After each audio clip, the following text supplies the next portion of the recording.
14? Wait, so she started fighting in the war because they said it was going on for 4 years, right? So she started fighting in the war at like 10? Dude. Hey guys, welcome or perhaps welcome back to the channel. It's Kumi here, and today we are going to be reacting to episode 5 of Violet Evergarden, which I am just absolutely loving this series. It is so gorgeous, and it feels so rewarding to watch Violet make progress each episode, and I cannot wait to continue to follow her journey. Anyways, with that being said, let's go ahead and hop on into episode 5. Leidenschaftlich Department of the Army. Okay. Oh, Hodgins. That's right, he is not. He is the president of the Post Company now. We got some good dolls. If another war breaks out, wait, what do you mean? With the North? Oh. Oh god, I hope we don't have another war. That would really suck. Oh, and the puppy's on the desk. Drossel's published love letters. A member of the Southern Union. Okay. Drossel and Flugel. I should probably look up those names. Drossel and Flugel. Okay, so it says Drossel in German primarily means a thrush, which is a type of small songbird. It can also be used in technology to mean throttle choke or choke coil. Okay, good to know. And then Flugel is a German noun primarily meaning wing, like of a bird, insect, or airplane. Grand piano, or like the wing of a building / organization. Okay, got it. Who were once enemies. Okay. Ah, gotcha. But the war is over. Ooh, where's Violet going? Oh my gosh, that looks fancy. Drossel. Okay. Royal Palace. Ooh. Don't mind if we do. Aww, he seems sweet. I also love how it's just like force of habit for her to do the salute. I love her curtsy. I just think it's so cute that she does that every time. Hello? Is anyone here? Oh, okay. I didn't realize there was like a curtain there. One more curtsy for good measure.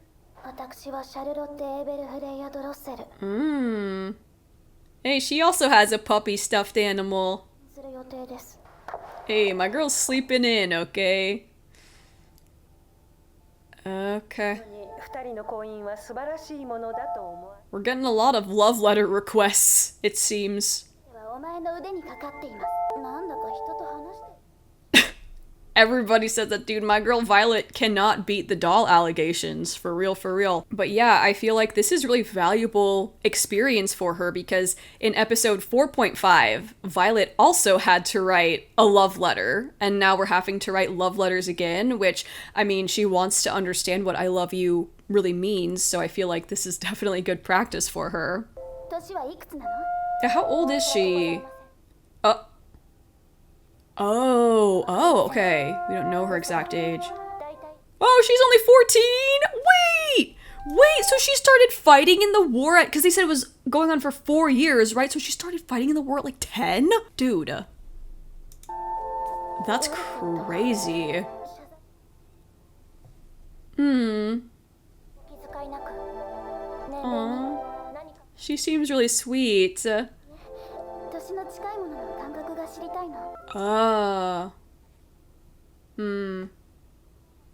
Statistics based on literature.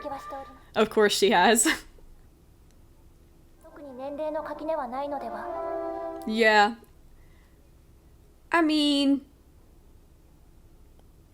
I feel like obviously in modern society this is odd, this is freaking weird, but Violet Evergarden is not set in modern day society, and I do think that this type of thing was probably pretty normal back in the day, especially when it comes to like political marriages, right? Because they said that Drossel and Flugel, the marriage between them would sort of create like this air of peace, you know? So it sounds like this is a political marriage, even if there's no love, so.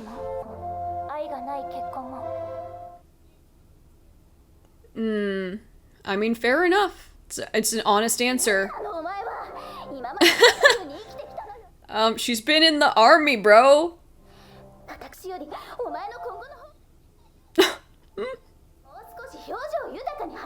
We have not progressed that far just yet.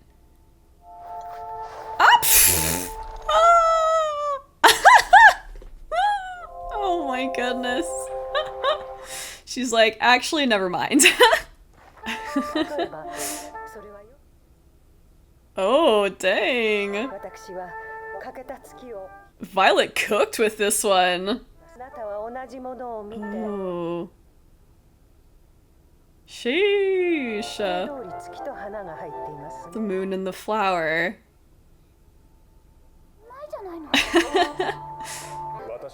I love how everybody is just following this story like it's like a TV drama.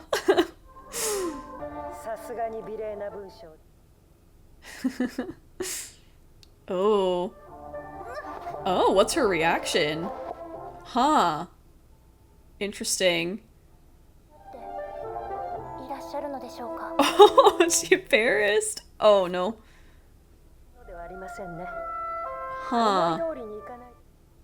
Frustration. Huh. I wonder why she's frustrated. Is it just because it's like a loveless marriage, or?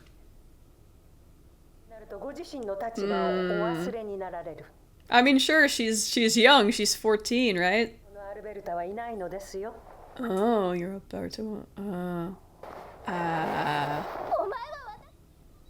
She doesn't want to leave her. Oh, so that's like her mother. She's like her mother. Aww.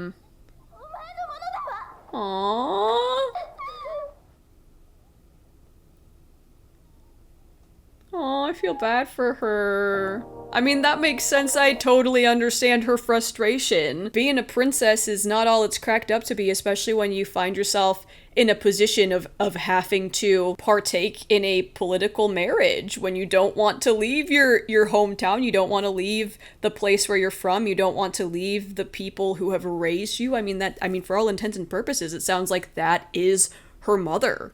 Basically, that's her mother figure, and she doesn't want to leave her, which, again, totally understandable. I mean, she's 14, so of course that's probably really scary to be moving to a new place on your own without anything that's familiar to you. Probably comes with a lot of very overwhelming emotions that are difficult to cope with. Her hair is so pretty. I mean, okay, fair enough. Okay. Just one doll right into another doll?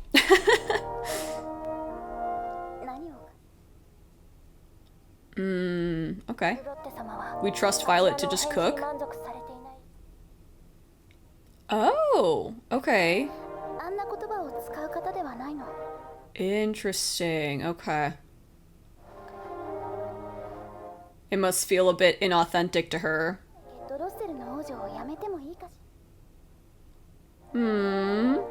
Just want to be a regular person for a second.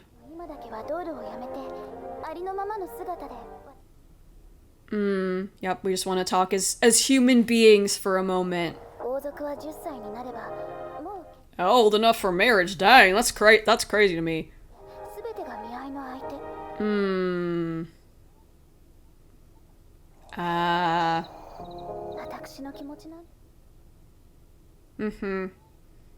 Yeah, I feel like that's one of the difficult parts of being royalty or nobility. It seems like a lot of times you probably have to put aside your emotions and your wants and your desires in order to pursue what's good for the nation and what's good for, I guess, your house and your family. And that's gotta be a real big bummer, especially for a 10-year-old child, to be excited to celebrate your birthday and you just have all these men coming up to you trying to marry you, you know? Like, she just wanted to be celebrated like a normal person.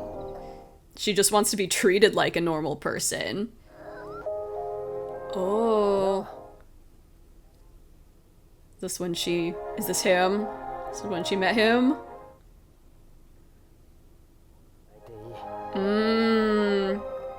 Yup, and he's treating her like a person, like a human being.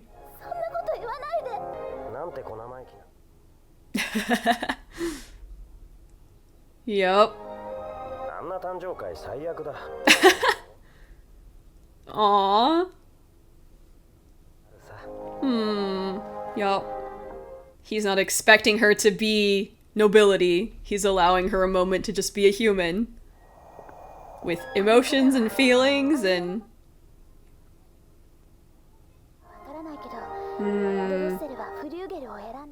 Oh, wow. Okay. Oh, she's actually excited about it, huh?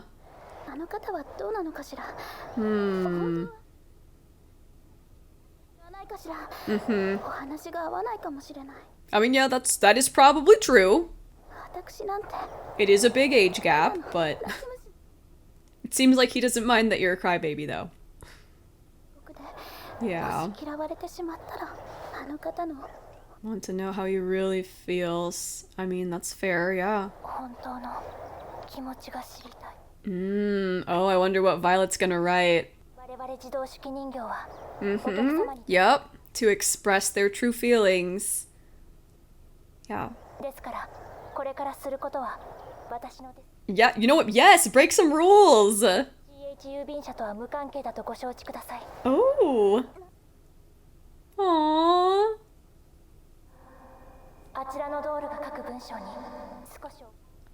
Huh? Oh.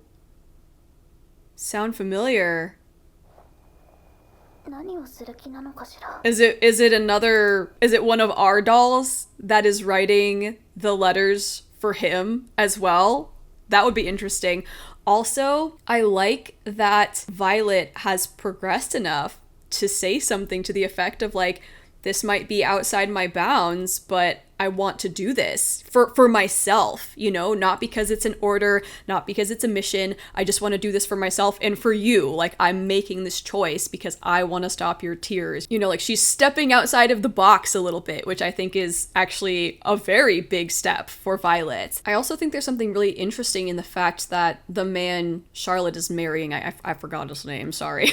But I think there's something really interesting in the fact that he sees her like not as a tool. He doesn't see her as a means to an end, and there's like kind of an irony in that because this is a political marriage, but at the same time he is one of the only people, I guess maybe outside of her inner circle, who has ever seen her as a human being and treated her as such. So kind of an interesting contrast there.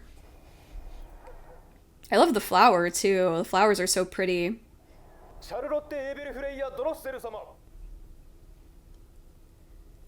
Oh. Oh, dang. Oh, so he wrote it himself, and she's about to write it herself. Damien, that's right. That's his name. Aww.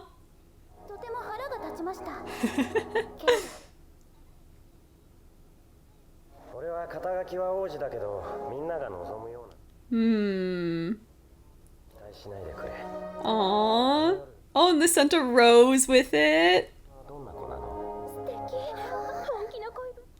Aww. The people are even more captivated by it now. They're so invested, bro.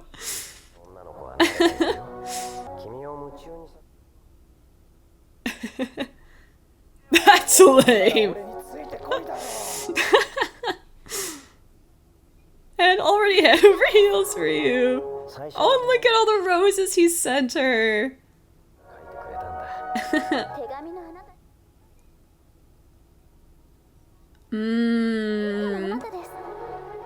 Fair enough. And she sends the white flower. Oh. She looks mad.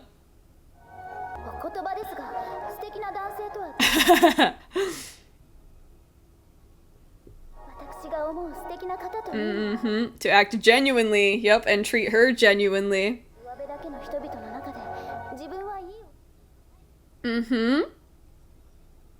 Yep, he's honest with her.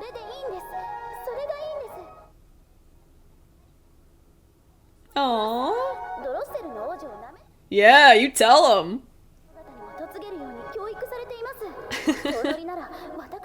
Oh! Oh! Period. No, I love that you wrote that. No, it was good. It was really good. Oh! What's he gonna say? Oh! Looks like it's the same moon, I'm pretty sure, as when they first met, too. It's like in the same phase. Same spot, too, it looks like. Oh, he brought his reply.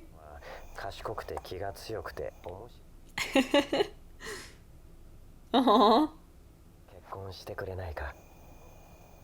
She's so happy. Oh, I wonder what his reply says, though. Did he just speak the reply, or is there more to it in the letter? The red and the white.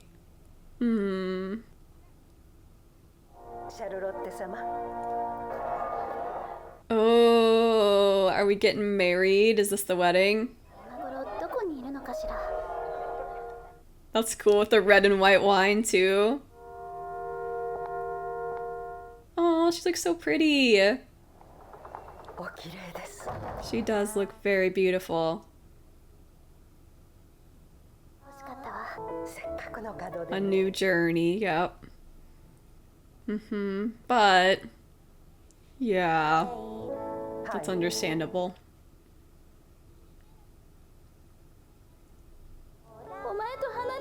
Yeah.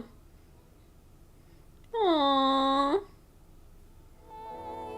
Aww. Aww. That's really sweet. Kind of bittersweet. Sucks that she has to leave her, but... Oh!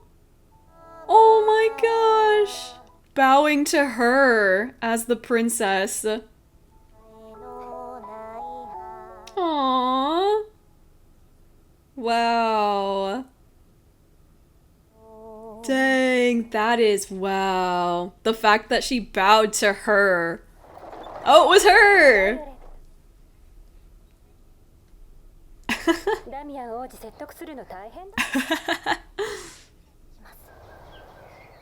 I think it worked out well in the end.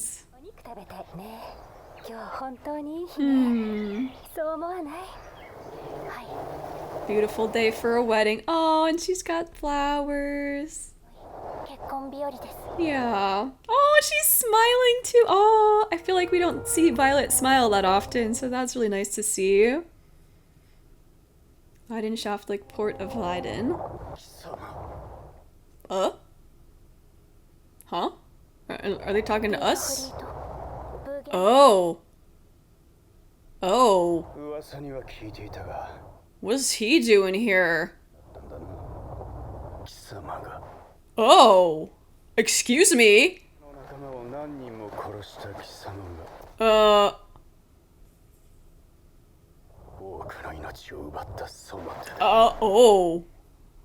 Oh my god. Oh. You write letters that bring people to... Oh. Oh. Okay. Okay. Wow. That's the guy that gave her to Gilbert as a gift, right? That's Gilbert's brother, right? Oh, what the heck? Okay, wow. We do not like him. We really do not like him. I mean, it was already bad when he was like, use it as a weapon, don't get attached to it. And now he's out here cursing at her? Excuse me?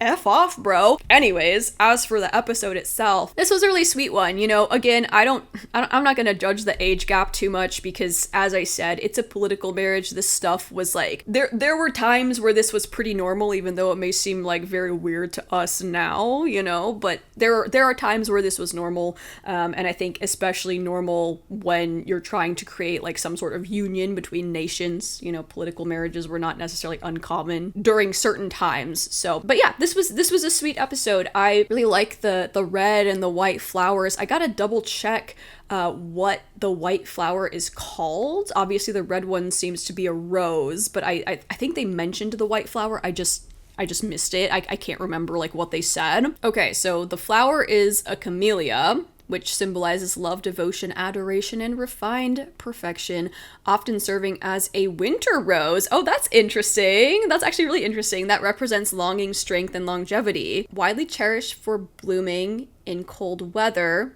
they carry deep meanings of passion for red, admiration for pink, and faithfulness for white. That's actually so fascinating that it's considered like the quote-unquote winter rose, because was it flugel? Their flower is a red rose. So it's kind of cool that they're both like sort of roses in a sense. And then I think, you know, red roses are often associated with love. If you look it up, it says deep romantic love, passion, and desire.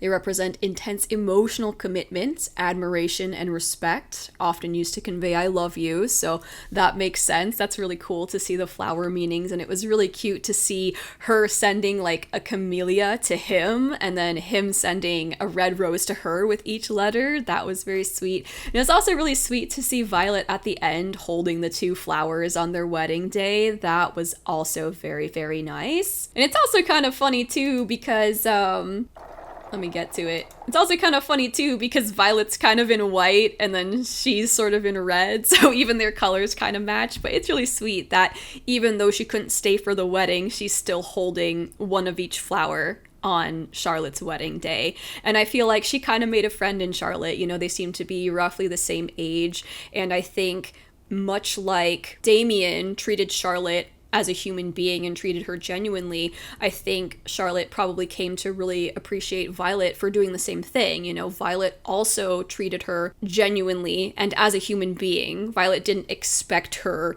to be her, like, you know, classy princess, high noble self around her. Violet allowed her the space to just be who she actually is as a person. So I think it makes a lot of sense that she grew kind of attached to Violet and was like bummed out that Violet couldn't be there for the wedding. But let me also just talk about this scene. Like, this was so sweet. You know, I wish you happiness. I mean, it kind of reminds me of just how life is in general. You know, at some point we all grow up and sort of go off to do our own thing, and, you know, one journey ends and a new journey begins. But I really love Charlotte's reaction here. I love that she kneels down in front of her, like presses her hand to her forehead and kneels in front of her, because, I mean, of course, generally a princess, someone of Charlotte's status, would never be kneeling before anybody. This just shows, I guess, the kind of person that Charlotte is. She's so incredibly grateful to Alberta. You know, like for Charlotte, Alberta, I think, has kind of been her saving grace. You know, like Charlotte may be the princess, but to her, Alberta is probably like her queen, you know? So it's really sweet that she gives so much respect to Alberta in this scene. It's just like such a profound thank you to Alberta for everything you've done for me. So I really love that she did this. And even Alberta's like, oh my god. I'm pretty sure that Alberta was like, I'm not gonna cry. But then when Charlotte does this, I'm sure it's pretty hard to hold the tears in. Yeah, that's so sweet. That is so sweet. I really liked this scene. I also love what Violet kind of decided on her own. Like I said, I think kind of making this decision is a big step for Violet.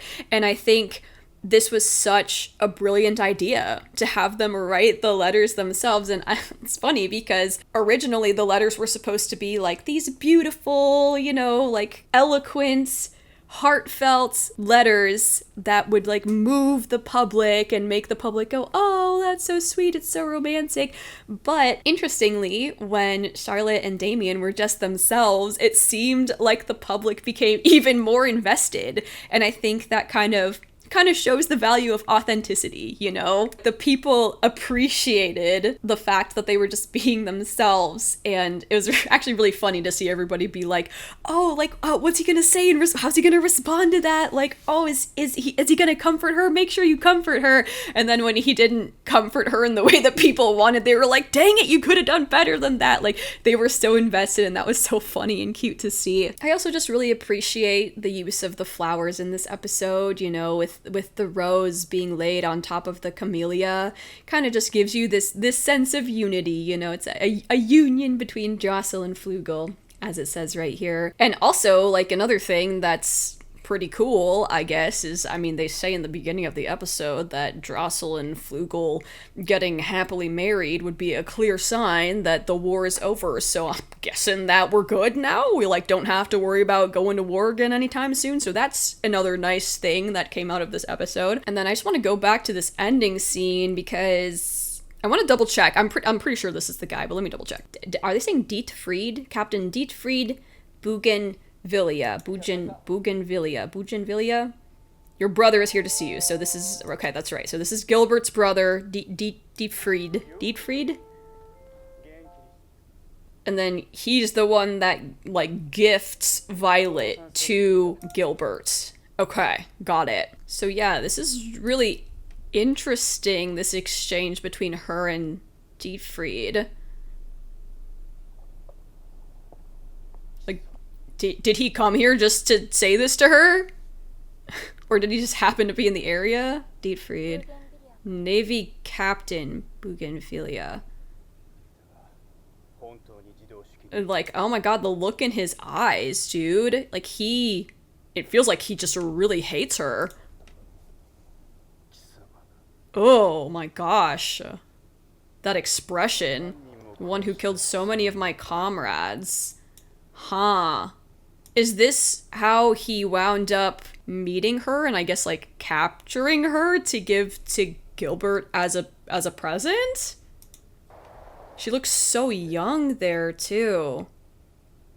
It's the very hand that took the lives of so much. Dang, and the zoom in on her bloodstained hand with the holding that, like, dagger.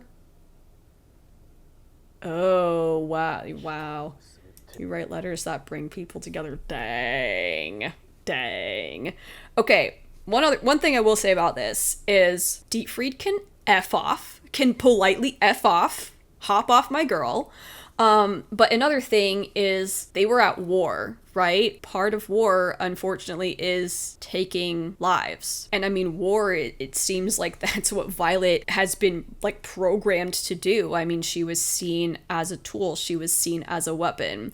So, I'm just saying, morally, I don't really feel like it's fair to hold that against her. But I do suspect that this is something that is going to maybe cause some internal conflict for Violet in the future. Anytime in like, media that I see them zoom in on a bloodstained hand, I'm like, oh yeah, we're probably gonna be dealing with some potential guilt over our past actions. So that is going to be quite fascinating to unpack. And something I also really appreciate in a story is just, like, contrasting elements. So here we have violence contrasting with, like, peace and joy, you know, this idea of, oh, you write letters that bring people together even though you have such a violent history and bloodstained hands, and now you use those same hands to type letters. Very, very cool contrast of elements. I always find that really interesting in stories when they do things like this. So very much looking forward to seeing how this exchange is going to go down. It's probably just going to piss me off,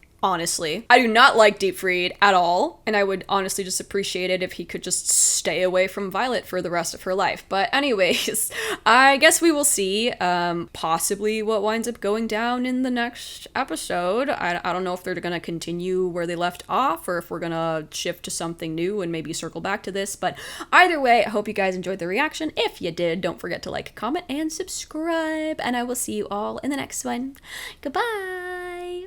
Okie dokie, and as always, it is time for our legend tier shoutouts. So, shout out to Abel Dark Rider, Savior of Nern, Gabriel Vase, Ramune Ram, Ryan, and Mikhail Mazareth. Thank you all so much for being absolute freaking legends. I do appreciate ya.